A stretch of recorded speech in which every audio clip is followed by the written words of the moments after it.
오늘 주시는 하나님의 말씀은 요한일서 3장 1절에서 5절까지의 말씀입니다. 제가 봉독해 드리도록 하겠습니다.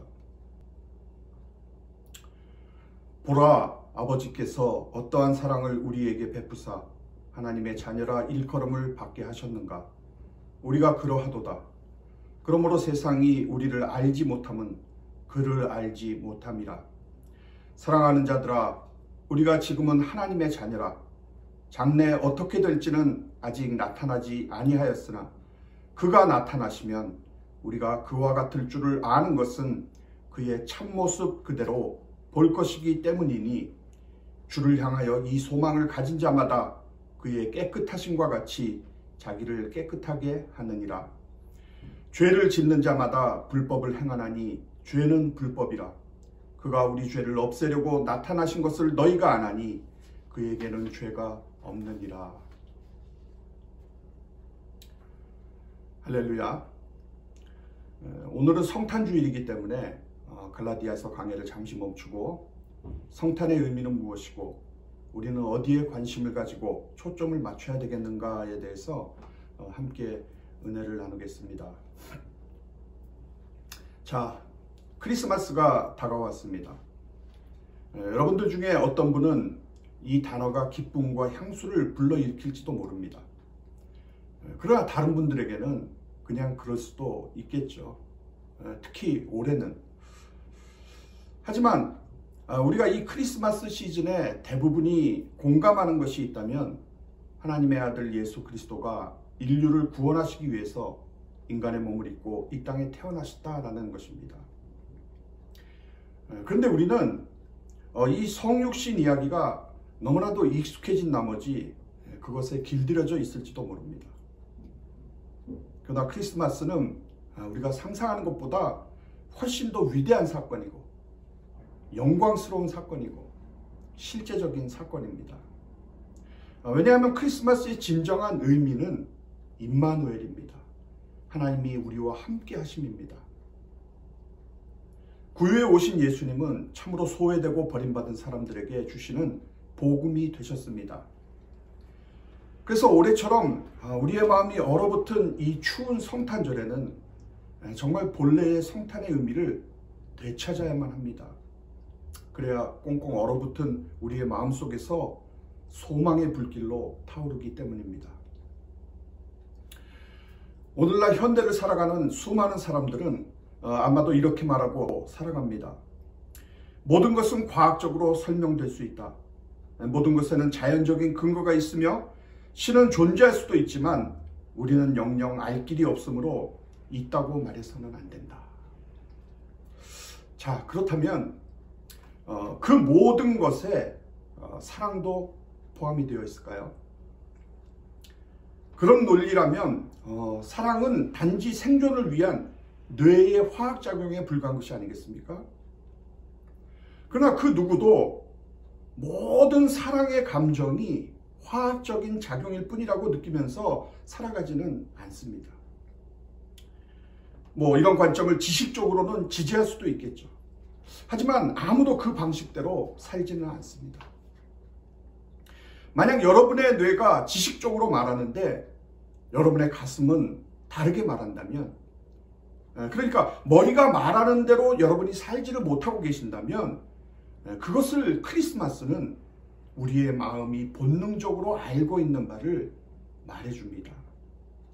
왜냐하면 크리스마스는 사랑이 단지 뇌 속에서 작용하는 화학작용이 아니라 이 세상보다 먼저 존재했고 이 세상을 창조했고 또한 구원하고 있다고 말해주기 때문입니다.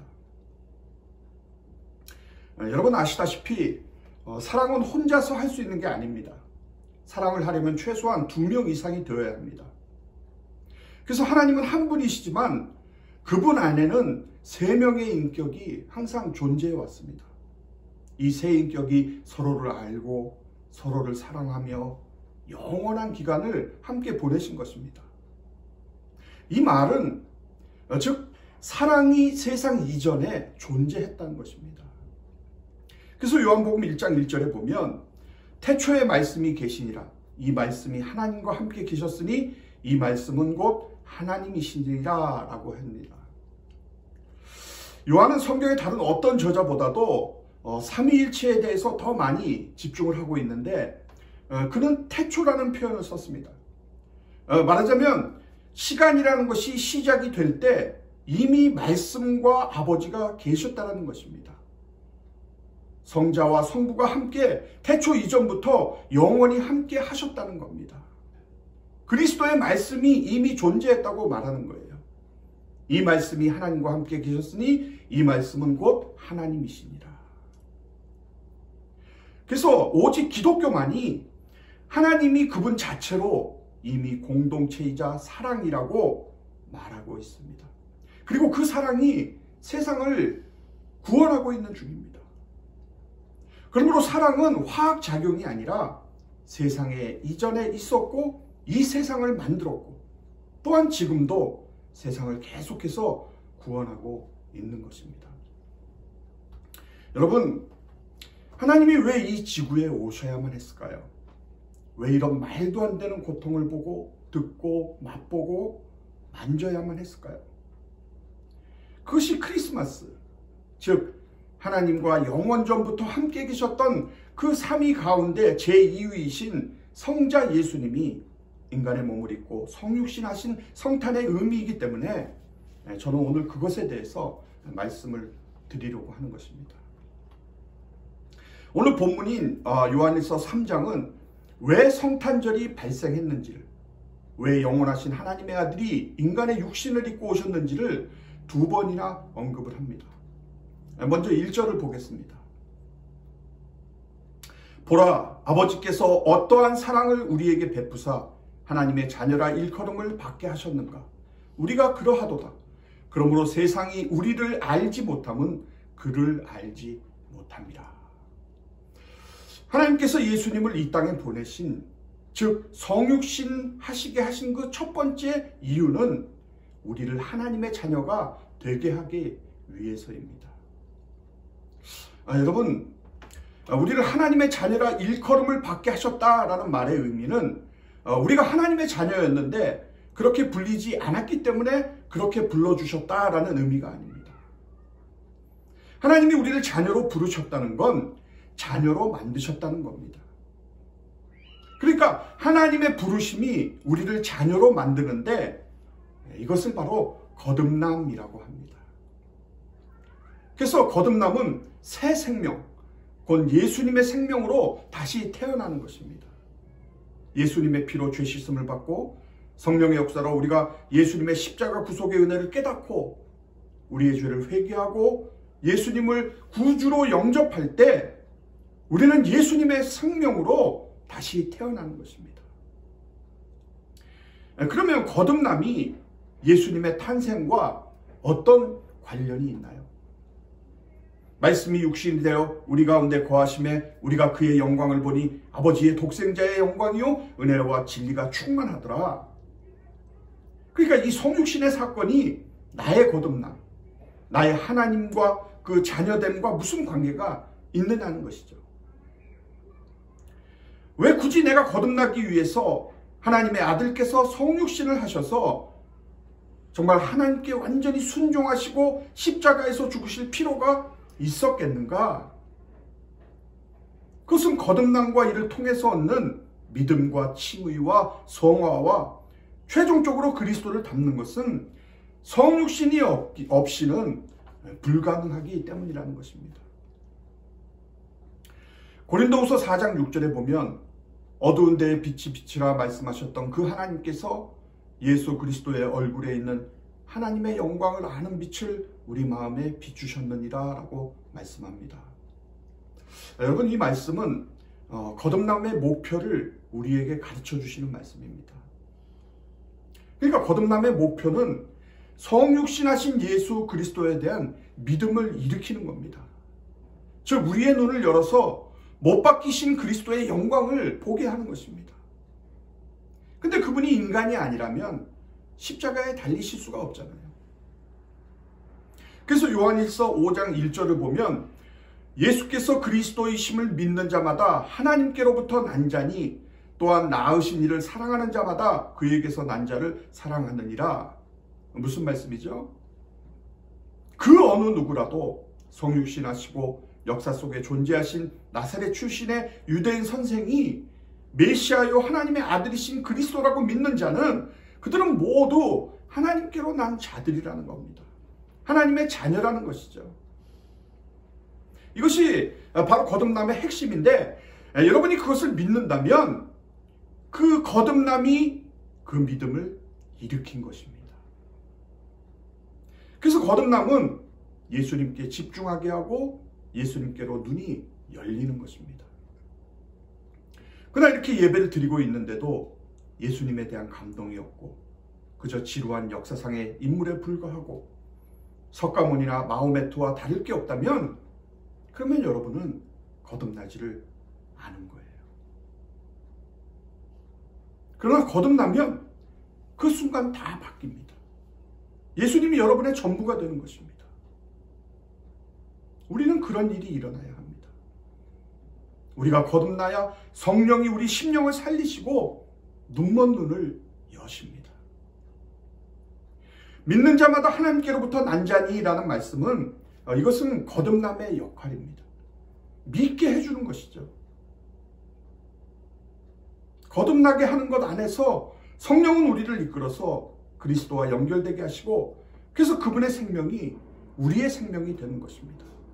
새로 태어난 자녀로서 그 우리의 생명은 바로 그리스도에게서 나온 생명이에요. 그러므로 우리가 연합된 그리스도는 바로 성육신하신 그리스도인 것입니다. 오늘날 참 많은 사람들이 기독교를 다른 종교와 하나로 만들려고 시도를 합니다. 여러분 그거 아세요? 이슬람교와 유대교는 아들을 거부합니다. 한 하나님을 믿는 것 같지만 그들은 특히 아들을 거부합니다. 그러니 다른 모든 신학적 논의는 의미가 없는 것이죠. 오늘 본문 1절 후반부에 뭐라고 합니까? 그러므로 세상이 우리를 알지 못함은 그를 알지 못함이라. 무슨 말씀입니까? 아들이 있는 자에게는 생명이 있고 아들을 거부하면 생명을 거부한 것입니다. 여러분 누가복음 10장 16절에도 주님께서는 나를 저버리는 자는 나 보내신 이를 저버리는 것이라 하시니라 라고 이렇게 분명하게 말씀을 하셨습니다. 나를 저버리면 아버지를 저버린 것이니, 따라서 모든 종교가 같은 하나님을 섬긴다는 것은 터무니없는 일이라는 것이죠. 그래서 본문 2절은 아들을 믿는, 즉 하나님의 자녀라 일컬음을 받는 우리들에게 우리의 현재의 삶을 미래와 이렇게 연결을 짓고 있습니다. 사랑하는 자들아, 우리가 지금은 하나님의 자녀라. 장래에 어떻게 될지는 아직 나타나지 아니하였으니 그가 나타나시면 우리가 그와 같을 줄을 아는 것은 그의 참모습 그대로 볼 것이기 때문이니. 여러분 이 말씀은 거듭남이 장차 우리에게 무엇을 보장하느냐라는 말씀입니다. 그러니까 우리가 거듭나면 예수님의 생명으로 다시 태어나면 우리가 장차 그리스도 안에서 완벽한 모습이 될 것이라는 것을 보장해 준다는 것이에요. 즉 네가 거듭나면 그가 나타나실 때 그를 볼 것이고 눈 깜짝할 사이 그 마지막 나팔 소리에 변화될 것이고 죽은 인간이 불멸을 입을 것이며 영생을 얻는다라는 것입니다. 썩을 인간이 썩지 아니함을 입는 거예요. 그렇게 우리 모두가 변화된다는 것입니다. 죄가 없고 영화로우신 예수 그리스도와 영원히 함께 사는 데 있어서 완벽하게 적합한 그런 영화로운 몸을 가질 것이라는 것입니다. 그러니까 거듭남이 없다면 이것을 얻지 못하는 것이죠. 그래서 본문 3절 말씀을 보면 주를 향하여 이 소망을 가진 자마다 그의 깨끗하심과 같이 자기를 깨끗하게 하느니라. 자, 요한은 너희가 거듭남을 경험했고 그래서 예수 그리스도를 소망하는 심령으로 깨어났다면 너희는 예수님이 나타나실 때를 간절히 기다리게 된다는 겁니다. 왜요? 그때 모든 죄가 제거될 것이기 때문에. 그러면 더 이상 교만과 이기심으로 씨름할 필요도 없고 비통함과 분노로 씨름하지 않아도 되고, 그것이 너의 인생의 뜨거운 소망이라면 너희는 자유할 것이고 그분처럼 될 것이다 라는 것입니다. 사랑하는 여러분, 그래서 깨끗함은 거듭남에서 나옵니다. 자신을 깨끗하게 한다는 말은 죄와 싸우겠다는 것을 뜻하는 거예요. 여러분, 죽기 전에 완전히 죄에서 깨끗해질 사람은 없습니다. 여기에 있는 그 누구도 완벽하지 않습니다. 문제는 누가 싸우고 있느냐는 것이죠. 누가 싸우고 있습니까? 하나님의 자녀가. 하나님의 자녀가. 하나님의 자녀는 주님과 같이 자신을 깨끗하게 하기 위해서 싸우는 겁니다. 이것이 그리스도를 본받는 삶을 살려고 애를 쓰는 새 생명으로 거듭난 하나님의 자녀의 모습인 것입니다. 몇 번이나 넘어지는가는 상관이 없습니다. 여러분들에게 이런 고백이 있다면 여러분은 하나님의 자녀인 것입니다. 하나님의 사랑을 받고 하나님의 자녀라 불리고 새 생명이 여러분들 안으로 흘러들어오고 언젠가 그분처럼 되리라고 확신하는 것, 이것은 하나님의 사랑과 거듭남에서부터 나오는 것입니다. 따라서 성육신이 없어서 거듭남이 없다면 결국 깨끗함도 없는 것이죠. 모든 것이 성육신에 달려있는 것입니다. 그 다음으로 하나님께서 예수님을 성육신하게 하신 두 번째 이유는 우리의 죄를 없애려고 오셨습니다. 본문 4절을 보겠습니다. 죄를 짓는 자마다 불법을 행하나니 죄는 불법이라. 자, 갑작스럽지 않습니까? 왜 뜬금없이 이 말씀을 하고 있을까요? 죄를 짓는 자마다 불법을 행하나니. 왜 갑자기 불법 얘기죠? 그것은 예수님이 오신 것은 죄를 멸하시기 위해서, 우리를 죄에서 구원하시기 위해서 오셨다는 사실을 명확하게 하기 위해서입니다. 성경은 예수님이 이 땅에 오셔서 우리를 용서하신다라고 이렇게 말씀을 합니다. 그러나 이 말씀은 우리가 정말 깊이 있게 잘 묵상을 해봐야 합니다. 아, 그래, 하나님께서 예수님을 보내셔서 우리를 용서하셨지, 이렇게 쉽게 믿을 것이 아니라 그 용서가 정말 무엇인지를 깊이 생각해 봐야 합니다. 여러분, 에덴에서 우리가 하나님처럼 되고자 했던 그 죄 때문에 에덴에서 쫓겨나게 되고 하나님과 분리가 되었던 우리가 다시 하나님과 연합할 수 있는 길이 생긴 것이 바로 성육신 사건, 성탄입니다.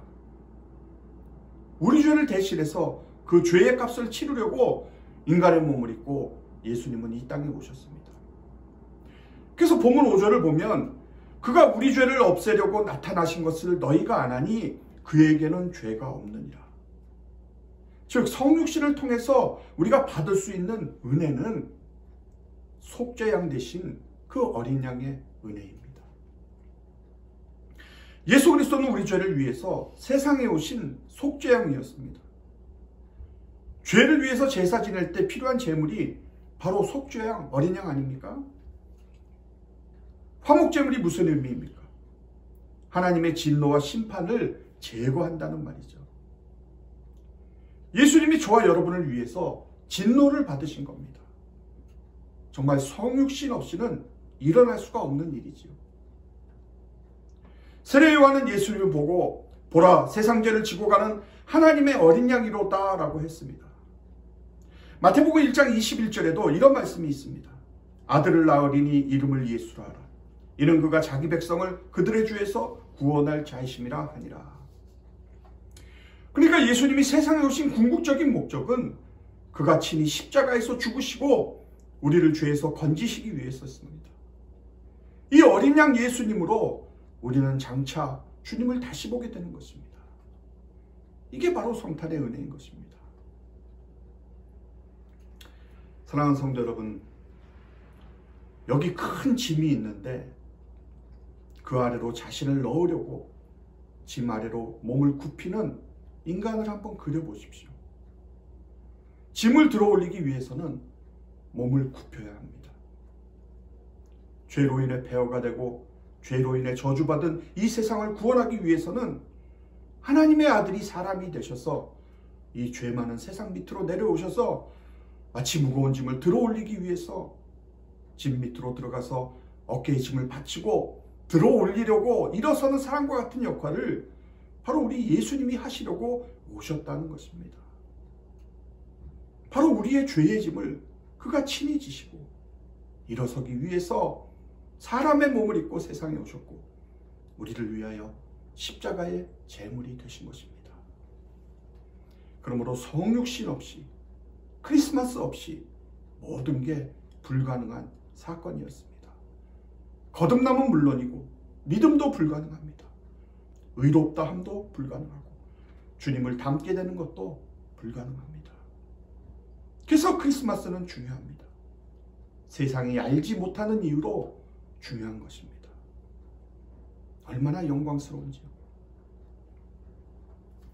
여러분, 트리도 좋고 가족 사랑도 좋고 또 많은 선물도 좋습니다. 즐겁게 선하게 누리십시오. 그러나 이 사실만큼은 꼭 기억하시기를 바랍니다. 예수님을 사랑하고 또 사랑하고 또 사랑해야 한다는 것을.